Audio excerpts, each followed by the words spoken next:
La ética teleológica, también conocida como ética de fines, es una perspectiva ética que se centra en los resultados o consecuencias de las acciones como criterio principal para determinar su valor moral. La palabra teleológica proviene del griego telos, que significa fin o propósito, y se refiere a la idea de que las acciones tienen un propósito final o meta hacia la cual tienden. En la ética teleológica contamos con dos enfoques. Uno de estos enfoques es el utilitarismo, el cual es una forma que sostiene que una acción es moralmente correcta si se produce el mayor bienestar o felicidad para la mayor cantidad de personas afectadas por esa acción. El utilitarismo evalúa las acciones en función de sus consecuencias y busca maximizar la utilidad total. El otro enfoque principal es la ética de la virtud o ética de la virtud aristotélica. Este enfoque se relaciona con la idea de alcanzar la eudaimonia o la felicidad completa y floreciente. Aristóteles sostiene que las acciones éticamente correctas son aquellas que nos acercan más a alcanzar nuestro propósito o fin último como seres humanos, que es la realización de nuestra naturaleza racional y el desarrollo de virtudes como la valentía, la justicia y la templanza. Un ejemplo claro de utilitarismo es imaginarnos a un grupo de amigos que están tratando de decidir a qué restaurante ir a cenar. Uno de ellos sugiere un lugar que le encanta, pero que saben que a uno de los amigos no le gusta en absoluto. Sin embargo, la mayoría de los amigos están emocionados de ir a ese restaurante. Deciden ir allí porque creen que la mayoría de ellos disfrutará de la comida y tendrán una experiencia agradable, lo que maximizará el placer general del grupo, aunque uno de ellos no está completamente satisfecho. En este caso, la decisión se basa en el principio utilitarista de maximizar la felicidad o el placer para el mayor número de personas posibles. Ahora bien, si queremos un ejemplo de ética de la virtud, nos imaginaremos a un grupo de estudiantes que, a pesar de enfrentar dificultades académicas, se esfuerzan constantemente por mejorar y alcanzar sus metas educativas, en lugar de buscar atajos o hacer trampa para obtener mejores calificaciones. Uno de estos estudiantes practica la perseverancia, la autodisciplina y el compromiso con la excelencia académica. Este comportamiento refleja la virtud aristotélica de la fortaleza, ya que el estudiante muestra valentía y determinación para enfrentar los desafíos y superar obstáculos en su camino hacia el éxito educativo. En conclusión, la ética teleológica se preocupa por los resultados o fines de las acciones, evaluando su valor moral en función de cómo contribuyen al logro de ciertos objetivos, ya sea la maximización del bienestar general en el utilitarismo o la realización de la eudaimonia en la ética de la virtud aristotélica.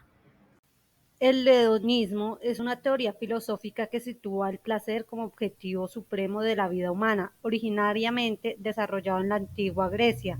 El término proviene de la palabra griega hedón, que significa placer. Los hedonistas sostienen que la búsqueda del placer y la minimización del dolor son los que deberían guiar las acciones humanas y las decisiones morales. Entre los principales representantes tenemos a Epicuro, el cual decía que el placer es el bien supremo y la ausencia de dolor es el objetivo principal de la vida.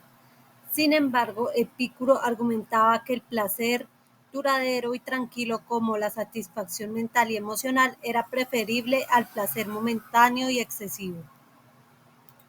Como segundo representante tenemos a Aristipo de Cirene, el cual creía que el placer inmediato y sensorial era el objetivo de la vida y que las personas deberían buscar placer en el presente sin preocuparse por el futuro.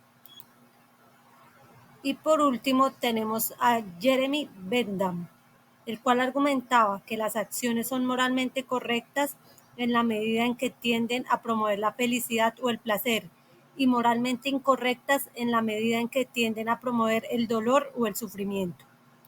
Un ejemplo claro de onismo sería imaginarnos a una chica llamada Ana, la cual se enfrenta a la elección entre una fiesta ruidosa o quedarse en casa leyendo un libro. Considerando el placer y el dolor asociados con cada opción, Ana elige quedarse en casa, donde encuentra un placer más tranquilo y duradero en la lectura, evitando así el posible dolor de la fatiga y la resaca. En esta decisión, Ana busca maximizar su propio placer y minimizar su dolor, teniendo en cuenta su bienestar a corto y largo plazo. En conclusión, el hedonismo sostiene que la búsqueda del placer y la minimización del dolor son los principios fundamentales para tomar decisiones éticas. Sin embargo, su aplicación puede ser compleja, ya que el placer y el dolor son conceptos subjetivos y pueden entrar en conflicto con otros valores morales. El estoicismo es una filosofía que promueve la virtud como el bien supremo y aboga por aceptar lo que no se puede cambiar, cultivar la autodisciplina y vivir de acuerdo con la razón. Se centra en el control interno y la virtud moral, independientemente de las circunstancias externas. Entre los principales representantes se encuentra Zenón, el cual desarrolló la idea de vivir de acuerdo con la naturaleza y la razón cósmica. Epicteto, el cual fue un filósofo griego esclavo liberado que enfatizó la importancia del autocontrol y la aceptación de las circunstancias externas. Mientras que Séneca fue un filósofo romano que escribió extensamente sobre la virtud, la autodisciplina y el dominio de las emociones. Un ejemplo de estoicismo sería cuando alguien enfrenta una situación difícil con calma y aceptación, enfocándose en lo que puede controlar y aceptando lo que no puede cambiar. Por ejemplo, si una persona pierde su trabajo, en lugar de desesperarse, un estoico ético podría reflexionar sobre las oportunidades que esta situación ofrece para crecer y aprender nuevas habilidades, en lugar de lamentarse por lo que ya no puede cambiar.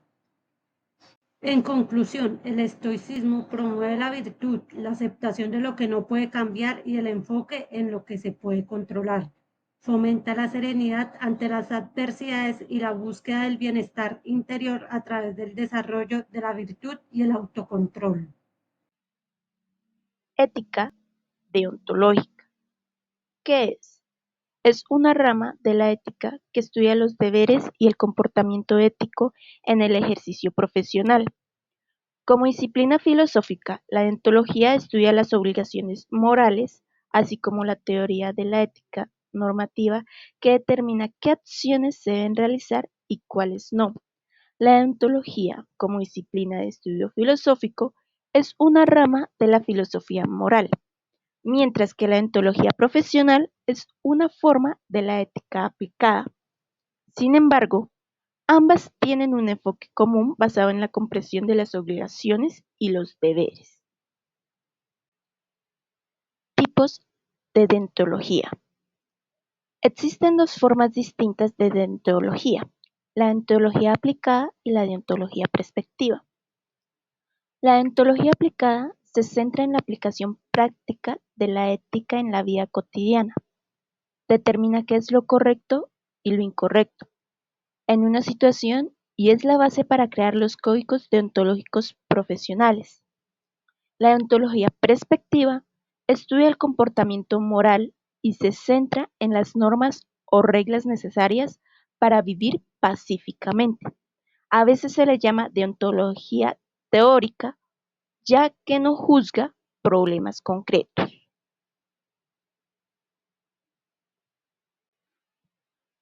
Códigos deontológicos. Los códigos deontológicos son documentos en los que se expresan las normas y valores que regulan el ejercicio de una profesión. En ellos se explicita lo necesario para llevar a cabo la labor profesional, especialmente en las áreas y disciplinas que involucran a terceros, es decir, no solo los profesionales, por ejemplo, la medicina, la psicología, la abogacía o el periodismo. Estos códigos funcionan como mecanismos a través de los cuales una comunidad profesional se regula a sí misma, sirven para controlar y supervisar. Ejemplos prácticos de la deontología. Algunos ejemplos de aplicación de la deontología en la vida cotidiana son: primero, el desarrollo de las normas y códigos de bioética para regular la investigación científica en campos como la clonación o la ingeniería genética. La segunda, la fórmula de los códigos deontológicos profesionales. Y por último, la formación y regulación de las sanciones que deben aplicarse en caso de denuncia por mala praxis médica. El escritor más importante de esta ética es Immanuel Kant. Este es un filósofo alemán considerado uno de los pensadores más influyentes de la era moderna y uno de los fundadores de la filosofía contemporánea, reconocido por el concepto del imperativo categórico y la teoría del idealismo trascendental. Una de sus obras, o varias de sus obras, fueron la crítica de la razón pura, la crítica de la razón práctica y la crítica del juicio. Ahora hablaremos de la ética dialógica, la cual sostiene que las normas morales han de ser fruto de un acuerdo basado en el diálogo argumentativo en condiciones de igualdad entre personas racionales y libres. Debemos tener en cuenta que las éticas dialógicas son, por tanto, éticas de la comunicación, del discurso, que sitúan los mandatos que constituyen el deber en las normas que resultan del acuerdo al que hayan llegado después de haber argumentado racionalmente cada persona partícipe de la conversación una defensa en su posición. Bueno, vamos a hablar de los filósofos influyentes en la ética dialógica. En la parte superior tenemos a Karl Otto Appel y en la parte inferior a Jürgen Habermas. Ambos fueron filósofos que influyeron bastante en esta teoría. Sin embargo, estos filósofos, a diferencia del filósofo Kant, entendían que no solo una persona debe comprobar si una norma es universalizable, sino que todos los participantes o afectados por ella deben comprobar esto utilizando una razón discursiva, es decir, un diálogo racional, y en este sentido hablando de una comunidad ideal de diálogo, que es un espacio de discusión que no admite la represión o la desigualdad. Bueno, el elemento principal de la ética dialógica es el discurso, y por esta razón Habermas propone como reglas del discurso las siguientes. La primera es que cualquier sujeto capaz de usar el lenguaje y la acción puede participar en un discurso. La segunda es que cualquiera puede problematizar cualquier afirmación.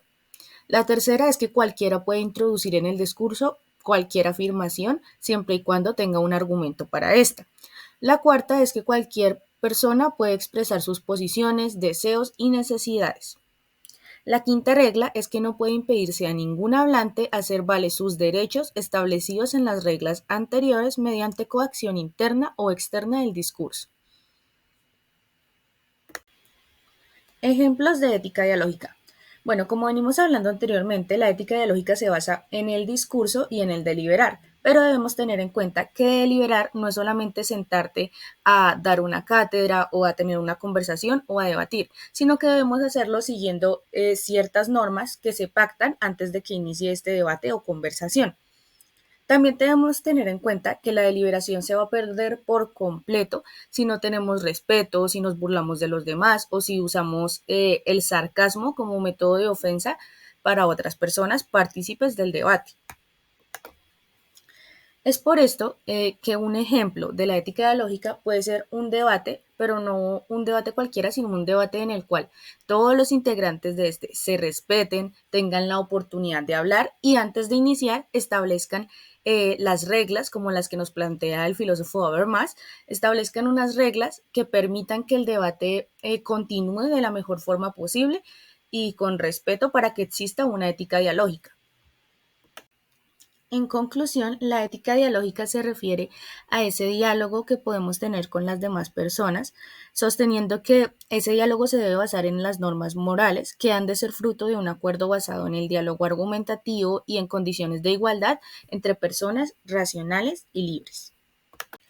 Ahora hablaremos de la teoría de la acción comunicativa, la cual se define como la interacción entre dos sujetos capaces de comunicarse lingüísticamente y de efectuar acciones para establecer una relación interpersonal.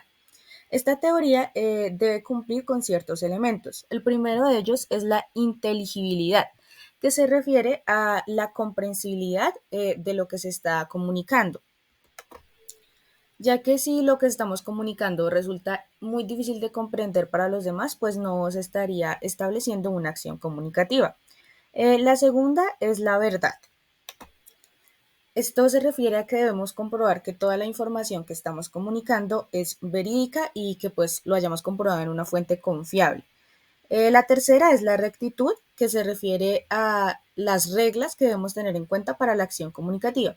Y la última es la veracidad, que se usa para la formulación como la expresión de pensamiento, pues que sea verídica. Ahora hablaremos del padre de la teoría de la acción comunicativa, el cual fue el alemán Jürgen Habermas, que en 1982 articula la complejidad de su trabajo alrededor de la racionalidad comunicativa como tema central de su teoría de la sociedad. Esta teoría la plantea en el siguiente libro. El libro se titula Teoría de la acción comunicativa, donde Habermas propone la implementación de un modelo alternativo de racionalidad comunicativa, el cual busca conciliar la contradicción entre la racionalidad instrumental y la racionalidad sustantiva. ¿Qué quiere decir esto? La racionalidad instrumental se refiere al uso de objetos como medios para alcanzar un objetivo sin medir su impacto, mientras que la racionalidad sustantiva es todo lo contrario, ya que se refiere al grado de consecución de los objetivos. Entonces, lo que buscaba Habermas era conciliar entre estas dos teorías. Ejemplos de la teoría de acción comunicativa. Al comunicarnos con los demás debemos tener en cuenta los elementos mencionados anteriormente, la inteligibilidad, la veracidad y la rectitud. Si no las tenemos en cuenta, no estaríamos cumpliendo la acción comunicativa. Por ejemplo, hoy en día se utilizan mucho las redes sociales, pero muchas personas utilizan este medio para desinformar, porque comparten información de la cual o desconocen su fuente o no es una fuente confiable. Entonces, en este caso, no se estaría cumpliendo la teoría de la acción comunicativa. Mientras que si vamos a publicar un artículo para el cual nos informamos, buscamos fuentes de revistas confiables, de científicos y compartimos esta información, ahora sí estaríamos cumpliendo la teoría de la acción comunicativa. En conclusión, la teoría de la acción comunicativa que plantea Habermas se refiere a ese espacio en el que dos o más personas tienen una conversación que se pueda catalogar como una acción comunicativa. Pero para que una conversación se pueda catalogar de esta manera, debe cumplir con los principios que hemos mencionado. Debe ser comprensible, debe ser verídica y debe tener ciertas reglas establecidas para esta acción comunicativa, como lo son el respeto por las opiniones de los demás. Ahora hablaremos de la teoría de los consensos mínimos, que es una tendencia contemporánea que define lo ético como la responsabilidad reflexiva de discernir, respetar y también hacer respetar los diferentes pareceres. Bueno, tenemos algunas teorías que apoyan la teoría del consenso. La primera de estas es la teoría del capital humano, la cual plantea implicaciones económicas del hecho educativo y considera la educación como una inversión y no como un gasto, lo que la hace un elemento crucial para el desarrollo económico de una sociedad. Luego tenemos la teoría del funcionalismo tecnológico, que da confianza en la educación para el desarrollo individual y social sin tener en cuenta la situación socioeconómica de las familias. Y otro punto de esta es la meritocracia, que es la diferenciación de los alumnos por sus logros escolares. Luego tenemos la pedagogía por objetivos, que se caracteriza por una definición clara y precisa de los objetivos y predicción de acciones y criterios de eficiencia tomados de la producción. La teoría de los consensos mínimos surge primordialmente de la teoría del consenso. Esta surge a mediados del siglo XX y busca determinar que toda la gente tiene algo en común, hablando así sobre los roles adscritos, que son aquellos que son heredados o predefinidos, y también habla de los roles adquiridos, que son los que se tornan en torno a la capacidad de cada persona. Un filósofo y sociólogo muy representante de esta teoría fue el francés Émile Durkheim, que apoyó esta teoría con su célebre frase: es la sociedad la que nos forma a su imagen, nos llena de creencias religiosas, políticas y morales que controlan nuestras acciones. Ejemplos de la teoría de los consensos mínimos. Bueno, como hemos hablado anteriormente, la teoría de los consensos busca definir la sociedad por medio de roles. Como dije anteriormente, existen roles adscritos que son aquellos que se heredan. Por ejemplo, cuando en una familia todas las personas se han dedicado a cierta profesión y se espera que las siguientes generaciones se sigan dedicando a la misma profesión. Mientras que un rol adquirido sería simplemente el cual la persona desarrolla porque le gusta una profesión diferente a la que ha hecho el resto de su familia. En conclusión, la teoría de los consensos mínimos habla de las diferencias presentes en la sociedad y cómo ésta nos transforma tratando de implementarnos creencias o roles. Teoría del empirismo. ¿Qué es? Es una escuela filosófica que piensa a la experiencia como punto de partida y fundamento último de todo conocimiento posible. Para los empiristas, la realidad es la base de todo conocimiento. La mente humana debe partir del mundo sensible, es decir, lo percibido por los sentidos para formar ideas y conceptos. Filosóficamente, enfrentando al racionalismo. El empirismo fue particularmente desarrollado por distintos filósofos ingleses, razón por la cual a menudo se habla del empirismo inglés. Características del empirismo. Algunas ideas del empirismo son: la realidad sensible puede ser percibida. Esto quiere decir que primero percibimos el mundo y luego lo pensamos o imaginamos. No podemos imaginar algo sin antes haber percibido un material que alimente el acto de imaginar. Segundo, el conocimiento es subjetivo. No existen ideas preconcebidas, sino que se nace con la mente en blanco. El conocimiento se adquiere a partir de experiencias internas, o sea, el pensamiento o emociones, y de experiencias externas, o sea, materiales y físicas. La tercera característica es el conocimiento empírico plantea una oposición al racionalismo. Esto, al mismo tiempo, continúa y valora la crítica nominalista comenzada por la Baja Edad Media. Ejemplos de la teoría del empirismo. Primer ejemplo, aprender a caminar. Así como andar en bicicleta o usar una patineta, caminar es un conocimiento empírico que solo puede darse a partir de la experiencia. En este caso, es cierto que no se puede transmitir a partir de una experiencia ajena. Aprender a caminar es necesario intentarlo. Otro ejemplo es adquirir nuevos idiomas. Aprender un idioma nuevo implica un conocimiento racional y otro empírico, clave para aprender el idioma. La ejercitación constante sin práctica y ejercitación es casi imposible. Aprender un idioma nuevo, por más teoría que se conozca al respecto, se necesita una ejercitación constante. Principales representantes del empirismo. John Locke fue un filósofo y médico inglés, padre además del liberalismo clásico. Su obra se vio muy influenciada por los escritos de Francis Bacon. Su famoso ensayo sobre el entendimiento humano de 1689 fue una réplica de René Descartes y proponía que la mente humana era una tabula rasa, sobre la que se imprime el conocimiento a posteriormente la experiencia. Otro principal representante fue David Hume. Fue un filósofo, economista e historiador escocés y una de las figuras centrales de la Ilustración escocesa y del pensamiento occidental, defendiendo la tesis del conocimiento que deriva de la experiencia sensible. Son célebres sus ensayos Tratado de la naturaleza humana, que lo creó en 1739, e Investigación sobre el entendimiento humano, que salió en 1748.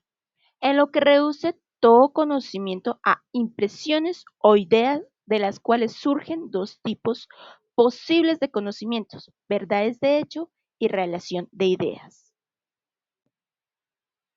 En conclusión, podemos decir que el empirismo es una teoría filosófica que enfatiza el papel de la experiencia, ligada a la percepción sensorial en la formación del conocimiento.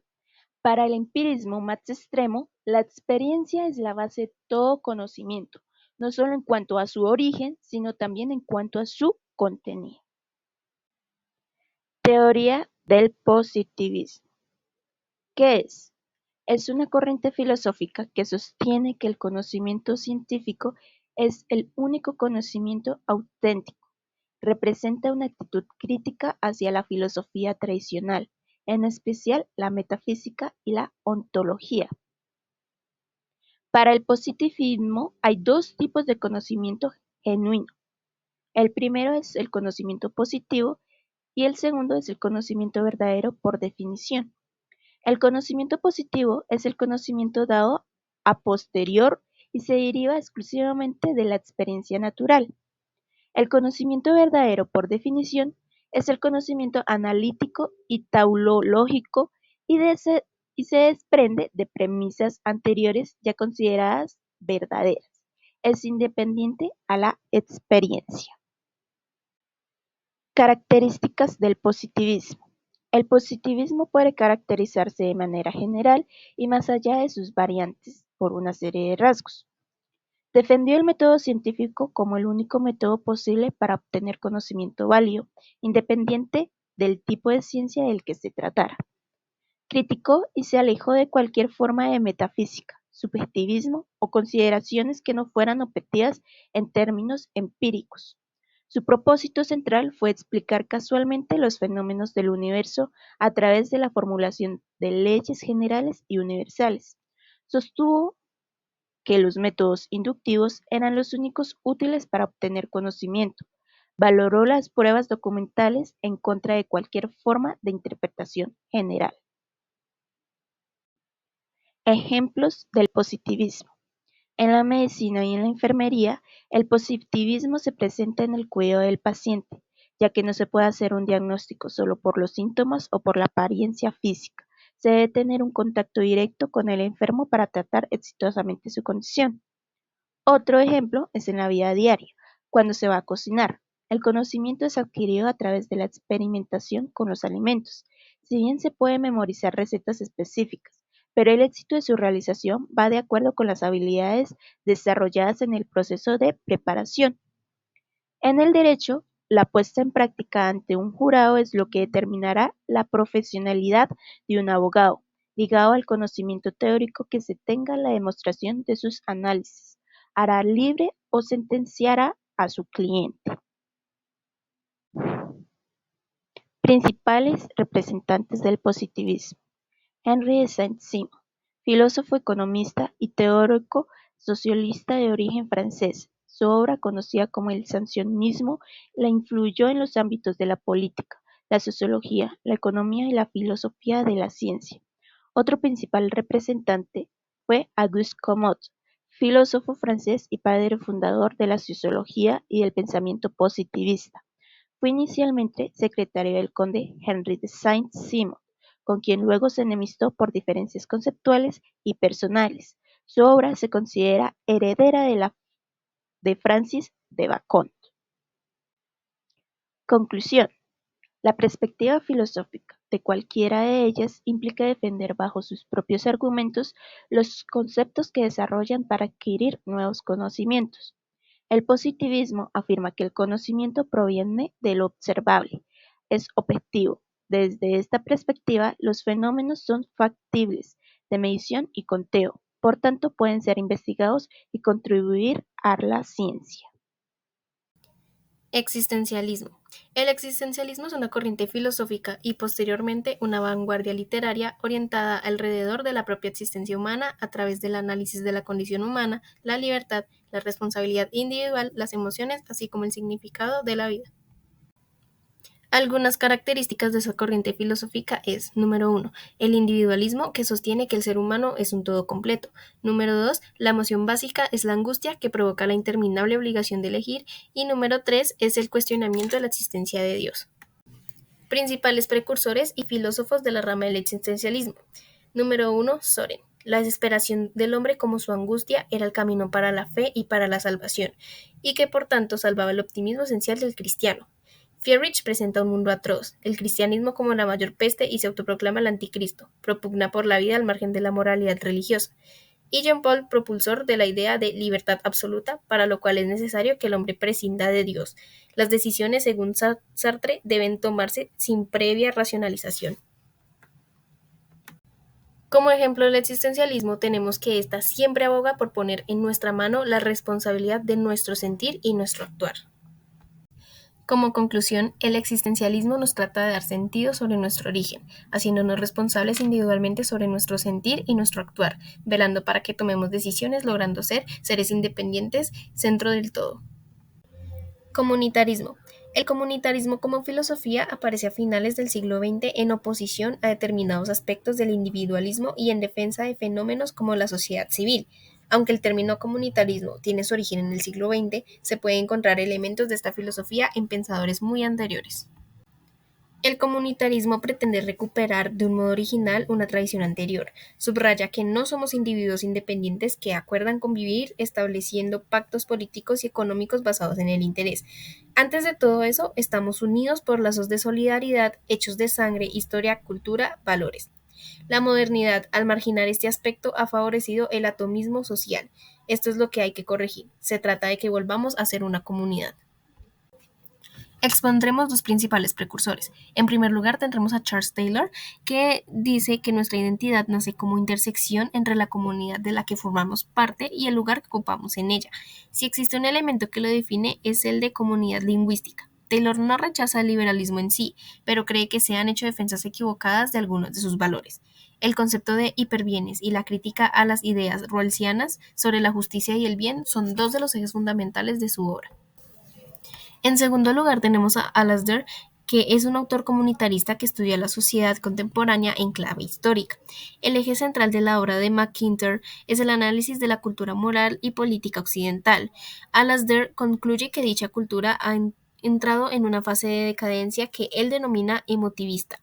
Para él, una cultura emotivista es aquella que ha perdido la capacidad de emitir juicios objetivos y que por artificios de lenguaje utiliza una terminología subjetiva como si fuese imparcial. En conclusión, podríamos decir que el comunitarismo aparece como una crítica al concepto que los liberales tienen de la persona y sobre la doctrina política que esta concepción refleja. Los comunitaristas creen que hay un fuerte vínculo entre la persona y el grupo al que pertenece. Estos vínculos son constitutivos de la persona y su identidad. El liberalismo político es una doctrina filosófica y política cuya principal idea es la defensa de la libertad individual, buscando por ello limitar la influencia del Estado en los diferentes niveles de la vida, como son la economía o la vida social. El liberalismo político puede ser de diferentes clases, debido a que ha ido evolucionando con el paso de los años, pero todos estos tipos tienen una serie de características comunes, siendo las que diferencian al liberalismo de otras doctrinas. Algunas de las características del liberalismo político son las siguientes. Primero, búsqueda de un Estado de derecho, donde todas las personas sean iguales ante la ley. Segunda, todos deben tener una serie de derechos individuales sobre los que nadie puede intervenir. Tercero, derecho a la propiedad privada, el cual debe ser defendido por la ley. Cuarto, división de poderes garantizada por la Constitución y los códigos civiles. Quinto, separación de la Iglesia y el Estado, existiendo en la mayoría de casos una libertad total de culto. Y sexto, una economía basada en la libertad de mercado, con apenas intervención del Estado en la economía. Principales precursores. Número 1. Montesquieu. Es considerado como uno de los precursores del liberalismo, siendo el pensador que creó la teoría sobre la división de poderes que debía existir en los estados. Montesquieu no creía en la concentración de todos los poderes en la figura del rey y defendía que debían dividirse los tres poderes para un mejor gobierno. John Locke. Locke es considerado el padre del liberalismo clásico, siendo un firme defensor de la teoría sobre el contrato social y una de las mayores influencias para las primeras constituciones de la historia, especialmente de la estadounidense. Locke consideraba que el poder no debía ser absoluto y que debía satisfacer los derechos individuales de los ciudadanos. Como conclusión, podríamos definir el liberalismo político como la independencia individual de las personas sobre el mercado y sobre las decisiones políticas. Aquí sostenemos que debe separarse, debe haber una fina línea entre lo que es la Iglesia y el Estado y debe haber poca participación de estas dos sobre las decisiones como individuos.